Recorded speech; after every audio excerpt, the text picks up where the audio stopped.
This is the Simply Love Jesus podcast, where we explore life and faith through the lens of one question, which is, what does it mean to simply love Jesus?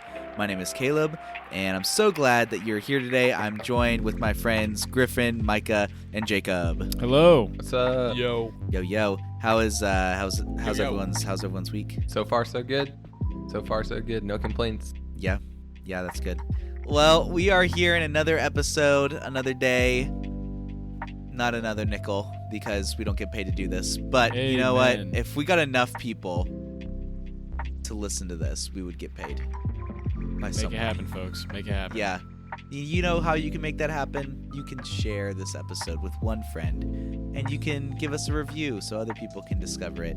Or you can just follow us on Instagram at SLJ Ministries. You know, it's 2020. You can have the choice to do one of those things, but don't do nothing. That's my message today. Caleb for 2020. Cool. Bye. Yes. Speaking of which, isn't there like a bunch of crazy stuff going on in like the politics world right now? Oh, dude. It's election year, of course. Dude. Is it? Oh, okay. I don't. Are you stupid? Did you No, just say, is it? No, I seriously did, because I have worked for the past year to be so disconnected from the news and media that I don't ever know what's happening. Okay. I'm sorry, listener who came to listen about Jesus and is listening to people. Maybe one of these days we should talk about politics. That should be an episode one of these days. I feel like that would actually be a good episode. Yeah. We'd probably lose about half of our listeners, but I mean, it's worth it. Nah, it's a hot topic issue. People will tune in to figure out what we think. And so I want to bring in like multiple different political opinionated people into one podcast. Oh, that'd be very interesting. That'll be awesome. If they keep it civil. Yeah. But you know what? That being said, again, so glad you're here listening today. We are just, we're going through different topics and different things that revolve in either life or faith. And, most things kind of fall into one of those camps. So if you have a suggestion for, topics you would like for us to talk about, then definitely let us know. We would just be so honored to know what it is that you're hoping we talk about. And we are just eager to jump into that. But today we're going to be talking about our words, the things that come out of our mouth, the words that are released from our soul and through our lips and stuff. So anyways, does anyone have a question they want to kick us off with? Is cussing always bad? Is cussing always bad? Is it always sinning? I think it depends how you're defining cussing. Yeah, I was just going to say, how would you define that? Yeah, what words? Okay, you got to list every single word that we're talking about. Every single one. Like the mainstream ones, like, the S word, F word. Jacob, could you say the question again? I just don't want to mix up the words. Like, so cussing. We'll just talk about cussing. Yeah, so the question is cussing bad? Yeah, it's cussing bad words. Is that always a sin? Is it always a sin? Mm-hmm. Or is it a sin in the first place? Yeah, is it a sin in the first place? I would say yes. I would say that.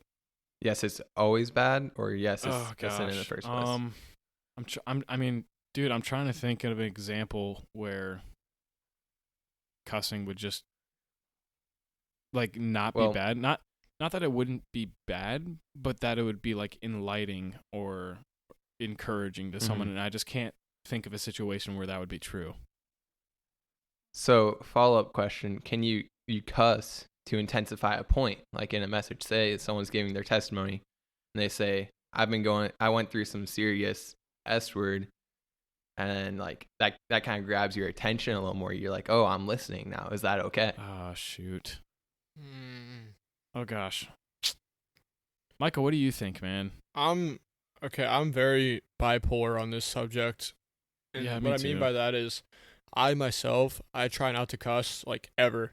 Like, it's one of my big things, like, don't cuss, just, like, say frick instead of whatever, say crap instead of whatever, like, avoid them. And my parents have always got on me for even that. Like, they'll be like, my dad would be like, Mike, if you're going to say that to replace it, you might as well just say the word itself.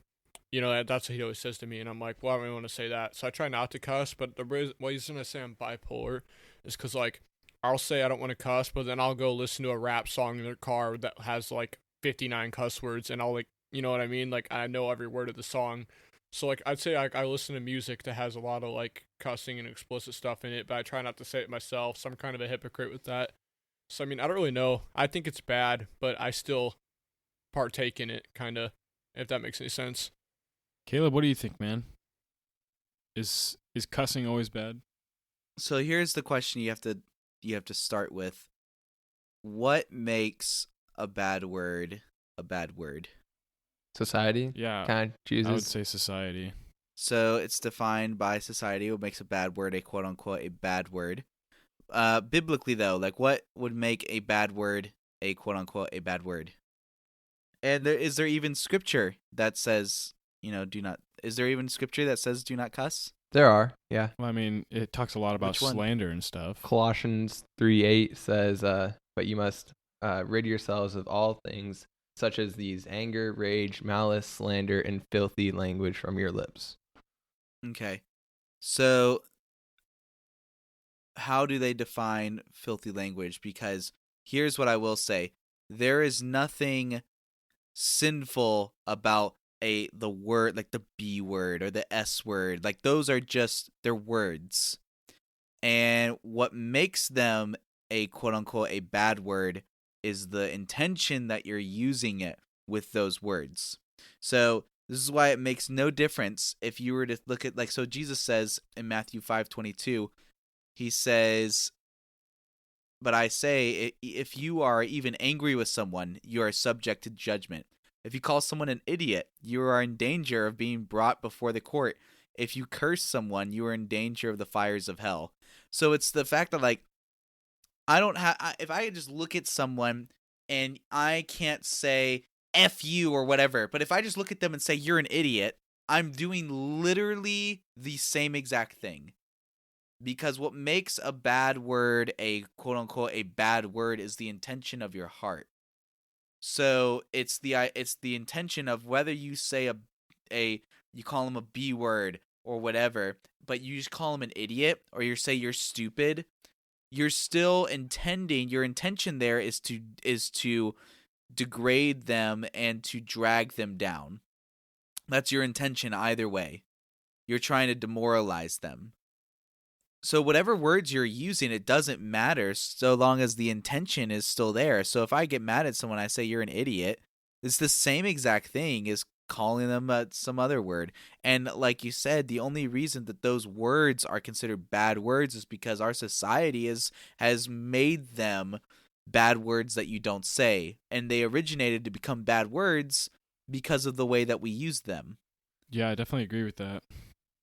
So think about it. You have your King James Version Bible, and you're gonna read it open. What's it gonna say about a donkey? It's gonna say, "Hey, get me my ass." That's like what it's gonna say, because that's the old word for a donkey. But what made that word a bad word? It was the way that we used the word, and it became a vulgar word. So in the same way, looking at the words that you use, it's all about the intention of what you're using them for. So that being said, are there times where bad words are appropriate? I would say yes. Yeah. Really? Like I was saying. I would still say bad words are sinful because it's the same thing. Jesus called people out and said you're snakes or you brood of vipers, but he was not cussing at them, so to speak. He wasn't using vulgar language. He was calling them out for what was like inside of their metaphor. Heart. And I don't believe his I don't believe his tone was what we perceive it as. I don't believe his tone was the same as, me when I was in 8th grade and I was mad at my brother and I called him an idiot. I don't think there was the same tone there. His tone was completely different. And in fact, he's exposing something that's true about them. It's true inside of their heart. And so, no, I don't think there ever is an appropriate time to use vulgar language, so to speak. Because one, it's just unprofessional. And two, it's the intention, if your intention is to drag somebody down with your words, then there's never an appropriate time or a biblical time where that's okay. But what if your intention in using those words isn't to drag someone down, but you could build them up? Yeah, that's a good through question. that. Yeah. So then now here's the other question you have to ask as well. Like, okay, so what if I'm in a room with two people who we both mutually understand that by me using those words, I'm not actually tearing you down? Is it then okay to use those words? It depends in the context that you're using them. So let's say me and my friend in college, and we both understand that we're playing video games together, that if I'm using those words, we're using them to be funny. And we both know that we're not going to tear each other down. So is it now okay for me to use those words? It's kind of a slippery slope there. Yeah. I think because when you're using cuss words like that, you're not building them up. You're still tearing them down. You might not be having the effect on them where they're being torn down in a sense, but you're still using it to tear them down jokingly. Are you? Because like what if it's not directed at them? Well, then who would it be directed to? I guess I don't know. see. You're just Like saying you it stub just your to toe kind of thing. Let's say I'm playing a game with my friend. We're playing, I don't know, Sea of Thieves, and we're on a pirate ship, and all of a sudden we're getting shot at, and I'm just screaming, and there's SOB, like effing run, like whatever, like something, and the tone of your voice is only just to be hilarious, and it's just purposefully creating laughter, you know? Yeah. I think when in doubt, it probably is bad. I also think, though, that it's kind of hard to give examples without just, like, totally having a dirty mouth, you know? But, like, if you're actually trying to lift someone up and, like, you use these words, I do think it could not be a sin. Like, I can't really back up my point without, like, saying anything, but, like, that's what I believe. Yep. And so where you're going with that, another thing I would add is you're right in the sense that it is a slippery slope, is because if I'm in a room and me and my friend, we've made now this habit of how we talk, and we just are so comfortable with each other that if we're not careful, if there's other people in the room and something like that slips, or we're in a conversation with a totally random person, and since we've built a habit of talking like that and it slips in the wrong occasion, now you've kind of compromised yourself in a potentially unprofessional situation.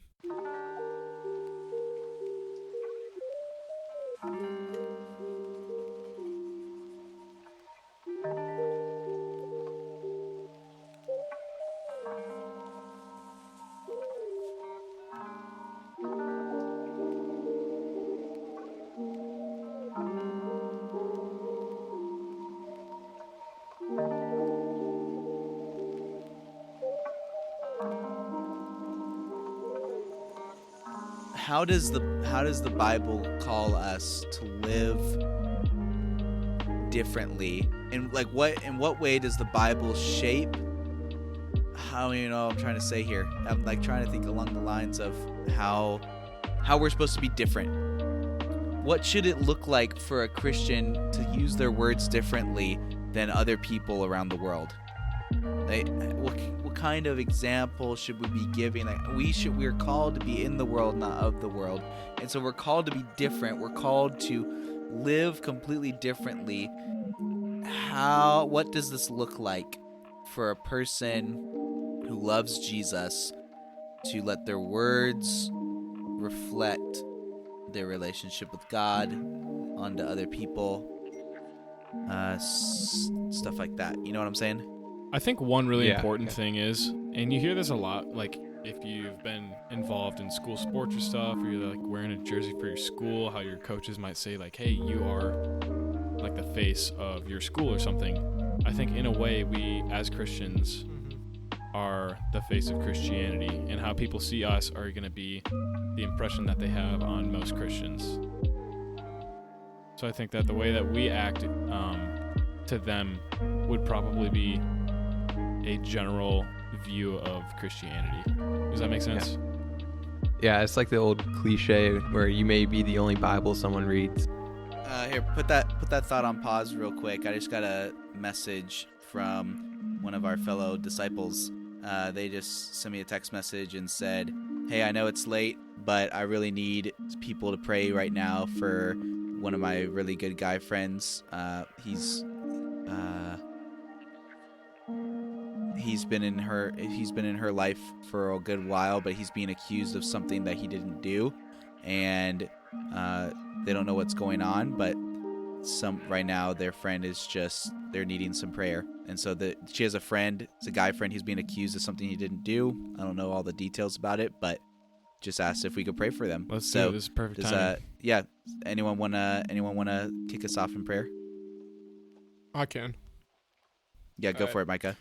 Dear Lord, I just pray right now for the fellow disciple whose friend's in some trouble, Lord. I just pray that you'll just be with them in the situation, because it's tough, especially when you're dealing with being accused of stuff. And I just pray that situation will get sorted out, Lord, and that the person will just trust you through it all, and just know that you are God throughout whatever circumstances are going on in life, when it's hard or when it's easy, Lord. And I just pray that they'll just trust you in the situation. You'll just work through it, Lord, and just help them to get it figured out, and just help them to honor you throughout this hard time. In your name I pray, amen. Amen. Thanks for that, man. And the other person also said thank you. So, all right. So catch me back up. Where were we again? We were talking about how, like, if you, like, as a Christian, you are like the face of Christianity, and like the way you act is going to be the way that people think Christians act. See, that's hard, because like what I'd say to that is one of the biggest areas that I struggle with is with language. You know, it's not even like I was saying, like, I try not to cuss, but like a lot of just like tearing down words I don't even realize like that I'm saying, which is stuff like I shouldn't be saying. So like I think Me like too, man. if you know me, you know that's like one of my issues, and I'm open about that.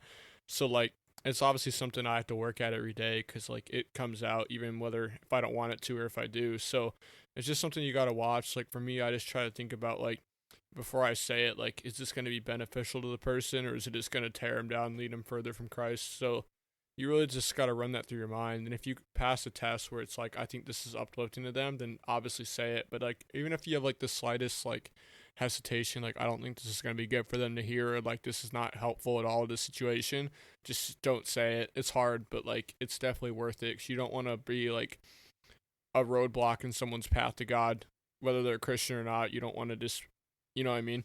Like you want to be encouraging.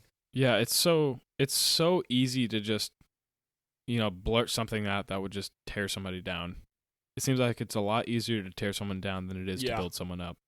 I 100% agree with that. Like they say, it's like, it's super easy to like, it only takes like one thing to like tear down your like people's like opinion on you, but it takes like a million to build it up, you know, like your reputation. So like, and for me, I found something difficult too, is it's even harder when you're in bigger groups of friends and like other people are doing it, like kind of like taking shots at people or tearing people down. It's really easy just to join in, but that's not good at all. And like, I remember like even at poker night, it was easy for me to do it when we used to have church poker night. Like it was easy for me to just tear people down if I won a hand, or, you know, like whatever. Even like the good, like amazing settings of friends, it's like one of the easiest times to do it. So that's when you really got to watch your tongue. You get a bunch of competitive people in one room, it's bound to happen. Yeah, it's a snowball effect. It really is. It just keeps like elevating and elevating. Yeah, seriously, it like, really is. is. You said this, I'm gonna one up you. I'll bring up that what you did back then, or like, you know, it just turns into like guys being stupid, or like girls just like arguing, or, you know what I mean? Yeah. Yeah, it's definitely something we all gotta watch, because even like the nicest of people and like greatest like God followers do it. Everyone does it. You know, it's just the nature of sin. So that's something we gotta watch, I'd say.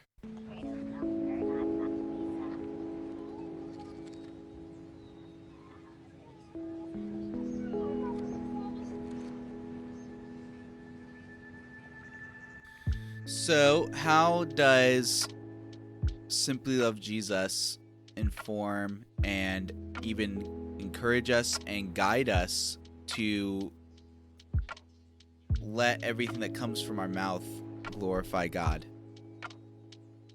So Jesus says in Matthew 15, he says the things that come out of the mouth come from the heart. And so these are the things that make someone unclean. So the things that come out of your mouth actually coming from the heart.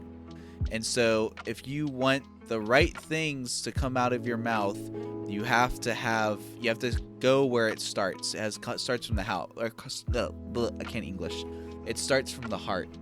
So you have to have your heart transformed in order if you want the words that come out of your mouth to be transformed. And so if you have an issue with the things that come out of your mouth, that means it boils down to an issue of loving Jesus. So how does simply loving Jesus actually guide me to a place that transforms the words that come out of my mouth? I think simply put, just the more that you love Jesus, the more you're going to love others. And you can't really love others if you're constantly tearing them down. Well, so walk through the process. How does that? So understand when you're filtering it through that philosophy. You're filtering it through it. And so in order to have the answer, you have to walk through the whole simply love Jesus process.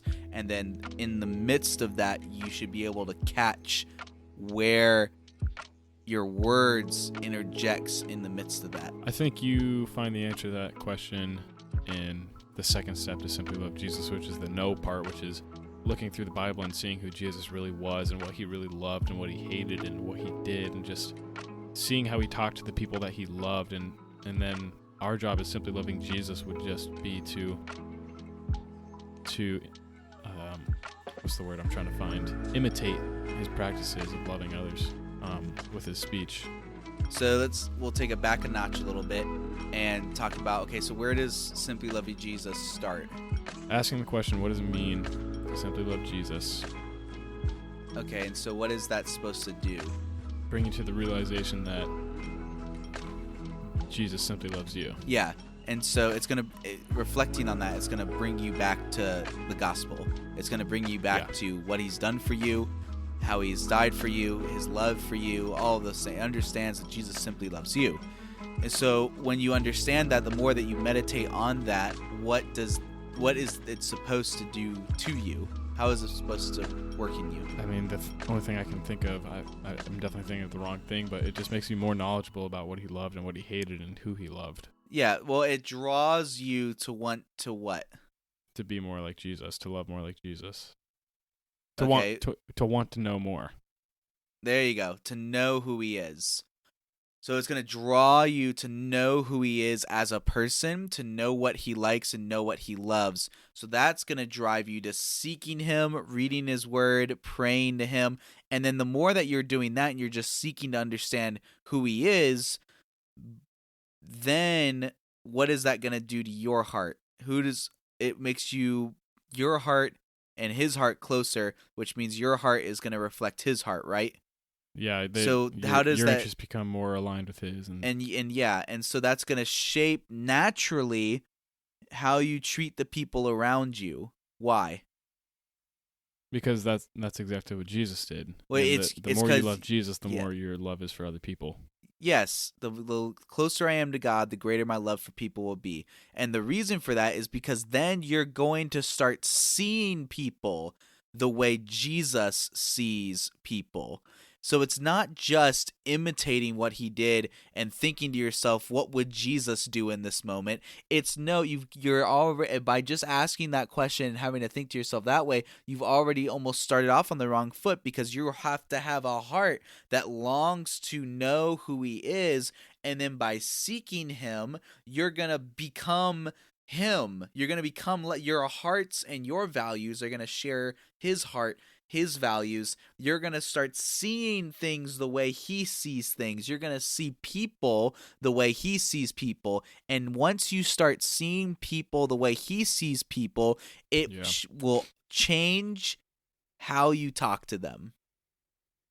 So powerful. Yeah, that's pretty powerful. It's not easy, but it's not definitely is not easy. Yeah, you're right. It's not easy, but it's simple. Yes. Everything that Caleb says. It's simple, but it's hard. Simple but complicated. It's simple and hard. No, it's not complicated. It's simple, but it's hard. Loving Jesus is simple. It's not easy. It is hard, and it asks a lot of us, but it is simple. Yeah, if you're looking for an easy life, definitely don't be a Christian then. Yeah.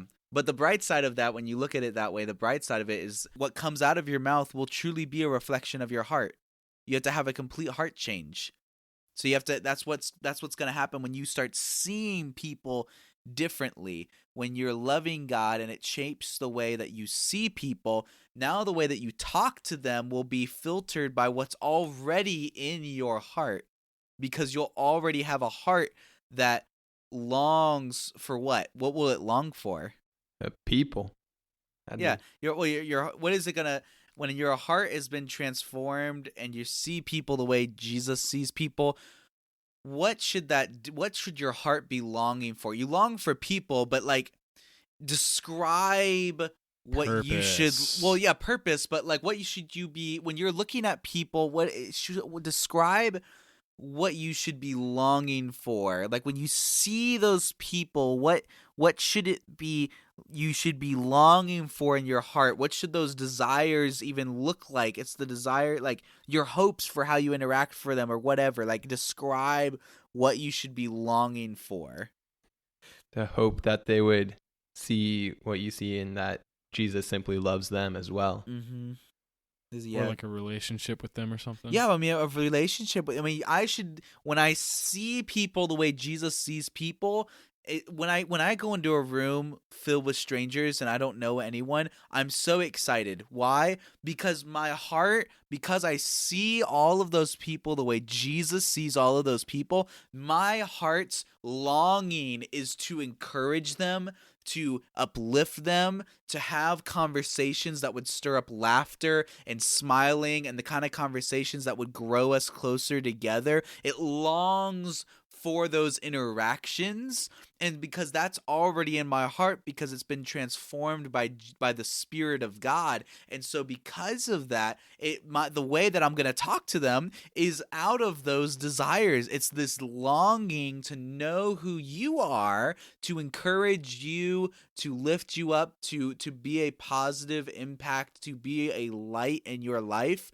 So naturally, what do I start doing when I want those interactions? I ask them questions like, hey, what are you passionate about? Like, what are your dreams? What do you do for fun? You're asking, like, what do you like? Why do you like it? You start treating people the same way that I treated Jesus when he transformed my life, and I had to start asking myself, like, oh man, what does God love? What does he like? What does he long for? What does God desire? That intimate longing, that desire for intimacy, that's already in my heart, and is a desire to share that with other people by seeking people the same way that I seek Jesus.